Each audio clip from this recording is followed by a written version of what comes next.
പറവൂരിൽ പലിശക്കാരുടെ ഭീഷണിയെ തുടർന്ന് യുവതി ആത്മഹത്യ ചെയ്തു എന്ന കേസിൽ പ്രതികളായ ബിന്ദു, പ്രദീപ് കുമാർ എന്നിവരുടെ അറസ്റ്റ് ഹൈക്കോടതി തടഞ്ഞിരിക്കുന്നു.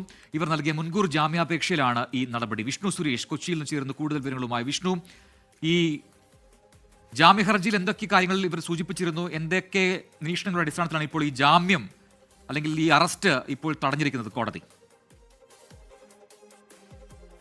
പ്രജിൻ, ഈ ആത്മഹത്യക്ക് പിന്നാലെ പ്രദീപും ബിന്ദുവും ഒളിവിൽ പോയിരുന്നു. പിന്നാലെയാണ് പോലീസ് ഇവർക്കെതിരെ ആത്മഹത്യാ പ്രേരണ കുറ്റം ചുമത്തിയത്. ദൃശ്യത്തിന്റെ അടിസ്ഥാനത്തിലാണ് ചുമത്തിയത്. ബിന്ദുവിനും പ്രദീപിനും അതോടൊപ്പം തന്നെ അവരുടെ മക്കളായ ദിവ്യ, ദീപ എന്നിവർക്കെതിരെ ആത്മഹത്യാ കുറ്റം പ്രേരണ കുറ്റം ചുമത്തിയിരുന്നു. ഇതിൽ ദീപയുടെ അറസ്റ്റ് രേഖപ്പെടുത്തി ദീപക്ക് ജാമ്യം ലഭിക്കുകയും ചെയ്തു. ഇതിന് പിന്നാലെയാണ് പ്രദീപും ബിന്ദുവും ദിവ്യയും മുൻകൂർ ജാമ്യാപേക്ഷ ഹൈക്കോടതിയെ സമീപിച്ചത്. ഹൈക്കോടതി ആ മുൻകൂർ ജാമ്യാപേക്ഷ കഴിഞ്ഞ ദിവസം പരിഗണിച്ചിരുന്നു. അതിലാണ് ഇപ്പോൾ ഇവരുടെ അറസ്റ്റ് തടഞ്ഞുകൊണ്ടുള്ള ഉത്തരവ് പുറത്തു വന്നിരിക്കുന്നത്.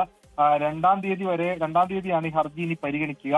ആ ഘട്ടത്തിലായി അതുവരെ അറസ്റ്റ് പാടില്ല എന്നാണ് നോർത്ത് പറവൂർ പോലീസിന് നിർദ്ദേശം നൽകിയിട്ടുള്ളത്. തങ്ങളുടെ മേൽ അടിച്ചേൽപ്പിച്ച കുറ്റമാണ് ഇതിൽ പറയുന്ന പോലീസ് അന്വേഷണത്തിൽ അല്ലെങ്കിൽ എഫ്ഐആറിൽ പറയുന്ന തരത്തിലുള്ള കുറ്റങ്ങൾ തങ്ങൾക്ക് മേൽ ആരോപിക്കാനുള്ള അല്ലെങ്കിൽ ചുമത്താനുള്ള വസ്തുതകൾ ഇല്ല എന്നുള്ളതാണ് പ്രതികൾ പറഞ്ഞിരിക്കുന്നത്.